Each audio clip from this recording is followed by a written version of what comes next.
Chirouza, bonsoir. Bonsoir, monsieur Fabien. Ça fait un bail. Oui, ça fait un bail. Je suis surpris positivement par ce nouveau jargon de tests positifs. Non, il n'a pas été testé positif à Covid, mais plutôt dans le cadre de la mégestion. Voilà. L'IGF est passé par là, fait un travail, alors que le Gouv a donc pris la décision de quitter son parti. Son parti ne l'avait pas désavoué pour dire il est exclu. C'était juste une mise à l'écart. Son parti n'était pas d'accord avec son approche. Mais il a quitté la FDC pour un autre partenaire, l'UDPS. Mais l'IGF l'a tenu par la queue. On nous apprend qu'il est à Kinshasa. Vous n'êtes pas d'accord avec ce qui se raconte apparemment? Oui, je crois qu'il y a trois éléments, trois chapitres qu'il faut voir sur les dossiers du gouverneur Théongo Abidje, son adhésion à l'IDPS, l'aspect IGF et l'aspect VPM intérieur. La première des choses, d'abord comme notable du Sud Kivu, c'est ma province, je ne peux pas rester calme, d'abord comme individu, mais également comme structure de la société civile, ne pas jeter un regard, ne pas voir ce qui se passe, ne pas faire des propositions, mais également ne pas alerter l'opinion sur ce qui est en train de se passer. Ça, c'est un élément. Deuxième élément, il faut reconnaître quand même que l'Assemblée provinciale, c'est un organe de contrôle. Et je crois qu'il rentre dans son mandat, dans ses prérogatives constitutionnelles de pouvoir contrôler l'exécutif. Et une fois que l'Assemblée provinciale... Un contrôle efficient, efficace, est-ce que ce sont des députés provinciaux indépendants qui ont un vrai pouvoir de contrôle ou dans la poche du chef de l'exécutif? Bon, non, disons que d'une manière globale, je parle d'abord de la mission régalienne, de ce qui est normal, de ce qu'on doit accepter, de ce qui doit se faire. Ce sont les députés provinciaux. Et donc, dès lors qu'ils décident de faire un contrôle à l'exécutif a l'obligation de se soumettre à cet exercice démocratique pour répondre, et toutes les institutions de la République et toutes les parties prenantes dans ces dossiers, que ce soit des partis politiques, que ce soit la population et tous les autres, doivent s'y mettre pour aider les gouverneurs à répondre devant l'Assemblée provinciale de ce qu'on lui reproche. Puisque la manière dont le VPM a procédé... La procédure n'a pas été respectée. L'Assemblée provinciale du Sud Kivu n'a pas effectué ce contrôle parlementaire? Non, l'Assemblée provinciale est en train d'initier la motion pour cela. Et malheureusement, les VPM, les vice-premiers ministres et ministres de l'Intérieur, rappellent le gouverneur Théongo Abidje pour venir ici à Kinshasa. Pour quelle raison? Je vais y arriver. Rappelle également le président de l'Assemblée provinciale. On s'est imaginé, et ça donne une matière qui n'est pas, ça donne vraiment une perception comme si on veut faire échapper Théongo Abidje au contrôle citoyen. Pourtant, si peut-être on lui laissait l'occasion de pouvoir se défendre, peut-être que ce qu'on lui reproche n'est pas vrai. Mais le fait déjà de la procédure du VPM, de pouvoir l'extraire du Sud Kivu, de pouvoir laisser cette province déjà sans gouverneur alors que c'est une province qui est proche du Nord Kivu avec ce qu'il y a, donc une province susceptible d'être affectée par ce qui se passe au Nord Kivu, et qu'on lui arrache les gouverneurs au moment où les députés ont besoin de lui, c'est mal, ça ne sent pas bon. Acelo est en train de faire ce qu'on appelle la chasse à l'homme, selon vous? Oui, pour nous, pas pour moi personnellement, mais pour la société civile dans l'ensemble, aucun acteur de la société civile ne peut souscrire à cette démarche. Ça, c'est clair. Dès lors qu'il y a la possibilité, dès lors qu'on a annoncé qu'il doit y avoir une mission de contrôle parlementaire, il faut laisser les gouverneurs s'exprimer. Quand le VPM les rappelle à Kinshasa, rappelle le président de l'Assemblée provinciale à Kinshasa, donc on les fait échapper au contrôle. Et donc ça crée maintenant des suspicions à deux niveaux. Premier élément, on croit que le VPM est complice des gouverneurs par rapport à ce qu'on lui reproche. Deuxième chose, ça confirme maintenant qu'effectivement les gouverneurs veulent échapper à tout ce qu'on lui reproche au niveau de la province. Donc c'est selon la première interprétation, Acelo voudrait bien protéger son poulain. Peut-être une source bien, une source sûre. Non, c'est le protéger et surtout le sauver des griffes des députés provinciaux. Ça, la première assertion. Effectivement, c'est la première assertion et on n'a pas besoin d'avoir des lunettes politiques pour le voir. Et nous, si tel est le cas, pourquoi le président de l'Assemblée provinciale, lui aussi, il était interpellé à Kinshasa? Non, on sait que le président de l'Assemblée provinciale, on l'interpelle aussi ici à Kinshasa pour les bloquer, pour ne pas convoquer des plénières et tout ça. Donc, c'est clair, il n'y a pas à réfléchir 2-3 fois sur cette question, Fabien. Et pour nous, société civile, pour la population de l'ensemble du Sud Kivu, on ne voit pas cette interpellation de bon oeil. Il faut laisser les gouverneurs se défendre. S'il y a ce qu'on lui reproche par rapport au rapport de l'IGF, qu'il puisse se défendre vis-à-vis de l'Assemblée. Il y a quand même, à ce niveau, il devra y avoir, oui, il devra y avoir deux interprétations.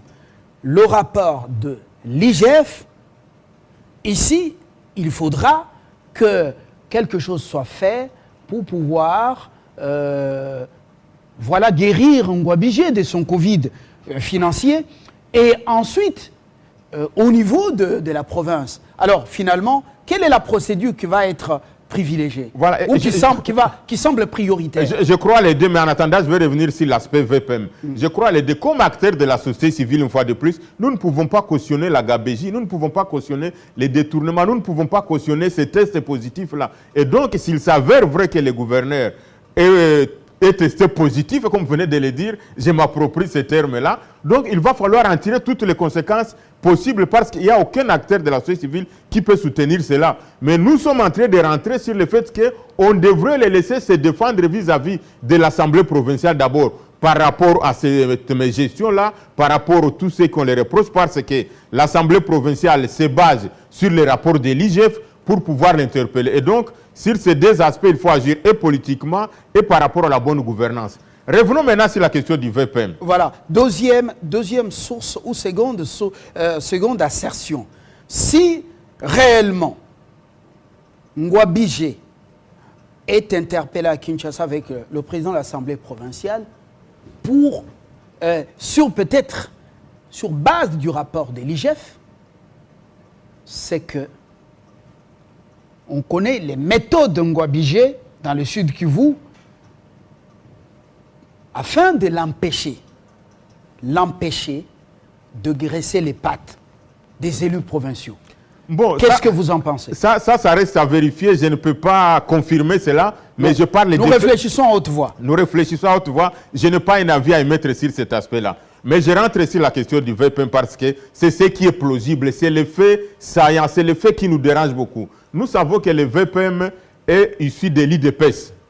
Donc, comme c'est quelqu'un qui est issu de l'AFDC. Non, le VPM de l'intérieur. Ah oui, le VPM, il est de l'IDPS. Et nous venions de voir que le gouverneur Ngouabidje venait d'adhérer directement à l'IDPS. Donc, il est clair et net qu'on peut faire déjà cette corrélation. Le fait que le gouverneur se sentant peut-être menacé ou se sentant déjà infecté ou testé positif, il préfère aller à l'IDPS. Et le VPM, à celle qui est de l'IDPS, il préfère les couvrir en l'amenant ici à Kinshasa pour l'épargner de tout ce qui peut y avoir comme contrôle. Est-ce que l'adhésion à l'IDPS, ce n'est pas peut-être sur base d'un conseil des grands de Kinshasa non, pour continuer justement, pour continuer les manœuvres en province, dans la gestion chaotique? Fabien, nous qui suivons à la loupe la situation de ces pays, pour dénoncer certaines choses ou pour soutenir quand c'est bien, l'adhésion des gouverneurs Ngouabidje à l'IDPS a des aspects qu'il faut voir.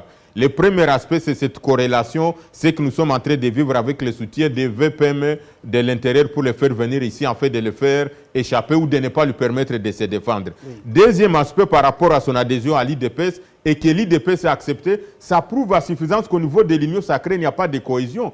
Comment se fait-il qu'un gouverneur qui a le mandat de l'AFDC, un parti phare de l'Union sacrée, mais aussi nous savons, je dois le dire en toute objectivité... C'est même la première force de l'Union sacrée. Voilà, c'est ce que je voulais dire. L'AFDCA. Ni t'étais l'AFDC avec son autorité morale, l'honorable président du Sénat, le professeur Modeste Bahati Lukwebo. L'Union sacrée peut-être ne serait pas constituée. C'est Bahati Lukwebo qui a servi de manette, du levier qui a permis au président de la République de constituer l'Union sacrée. Mais aujourd'hui, si l'IDPS, qui est aussi un membre de l'Union sacrée, doit déjà mettre l'AFDC en difficulté par rapport au poste de gouverneur du Sud Kivu, qui a donné mandat à Théo Ngouabidje, ça prouve à suffisance qu'il y a quelque chose qui ne va pas.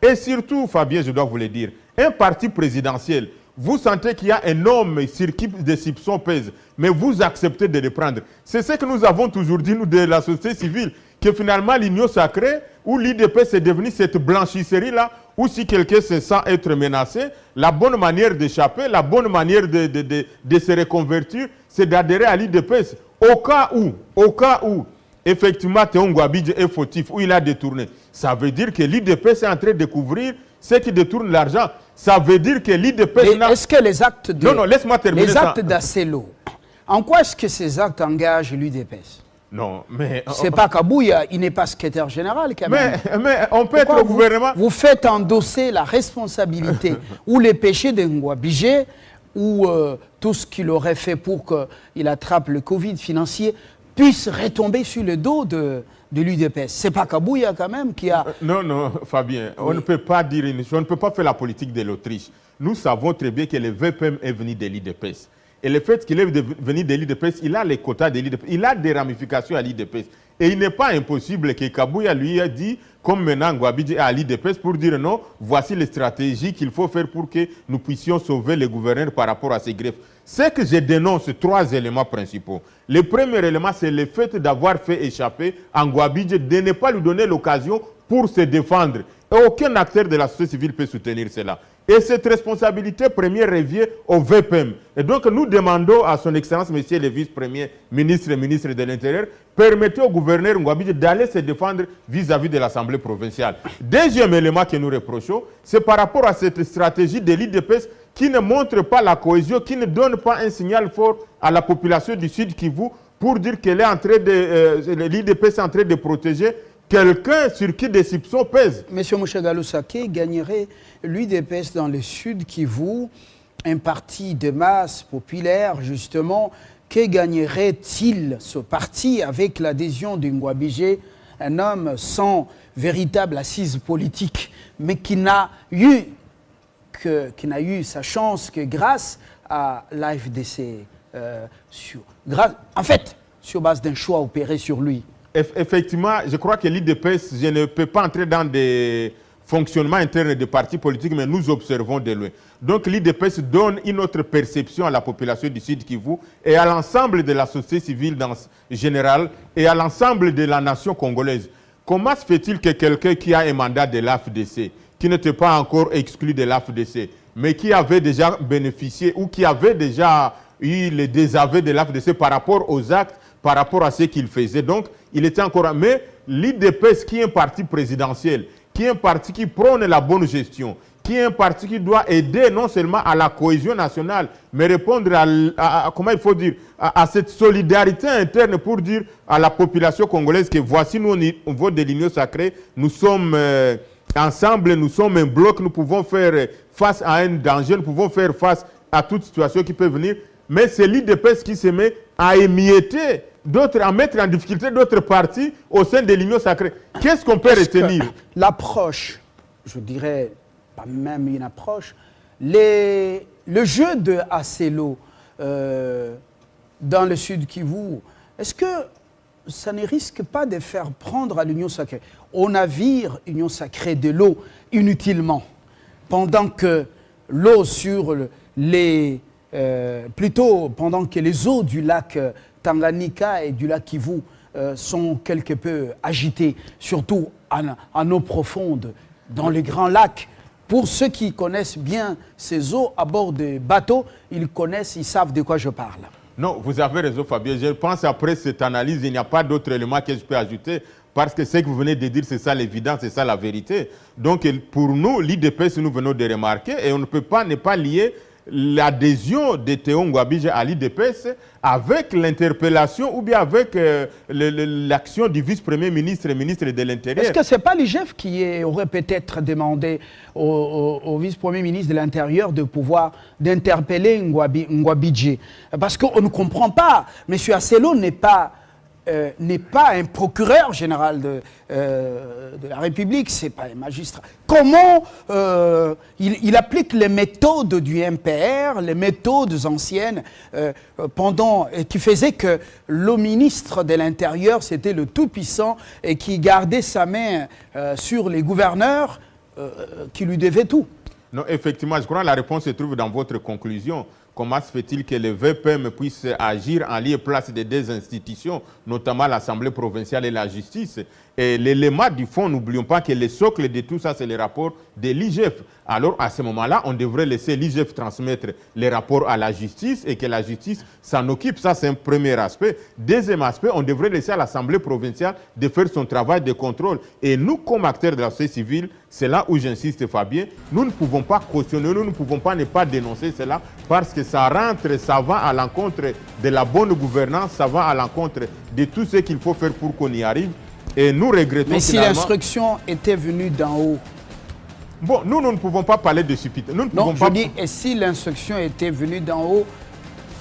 Moi, je ne peux pas appeler M. Ngouabidje, le président de l'Assemblée provinciale. Parce que c'est quand même flou. Non, je suis en train de le dire, je peux le dire 1001 fois parce que c'est ça la vérité. Le fait que le VPM ait appelé Ngouabidje le président de l'Assemblée provinciale, il y a quelque chose qui cloche et on veut le faire échapper, on ne veut pas lui donner l'occasion de se défendre. Le fait que le gouverneur Ngouabidje ait adhéré à l'IDPS et que ce soit les VPM venus de l'IDPS qui agissent de cette manière-là, ça prouve à suffisance qu'il y a quelque chose qui ne marche pas. Et nous ne pouvons pas accepter que notre province puisse demeurer dans ce sens-là. Et il faut donc permettre à Ngouabidje de se défendre vis-à-vis de l'Assemblée provinciale, vis-à-vis des griefs qui lui sont posés. Merci, mais aussi nous demandons à l'IDPS de ne pas se servir de cette blanchisserie-là, de ne pas mettre d'autres institutions à mal de fonctionnement parce que tout va reposer finalement, je l'ai toujours dit, sur le parti présidentiel. Donc on ne verra pas tout ce qui se passe. On va voir le président de la République,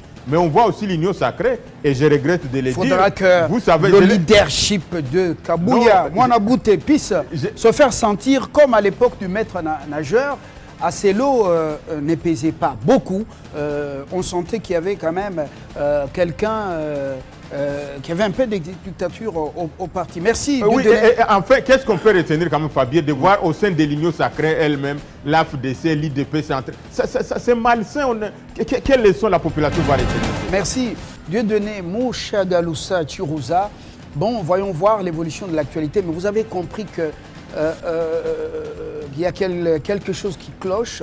Le gouverneur rappelé à Kinshasa et le président de l'Assemblée provinciale, peut-être pour anticiper un contrôle jusqu'à la sanction totale ou punitive.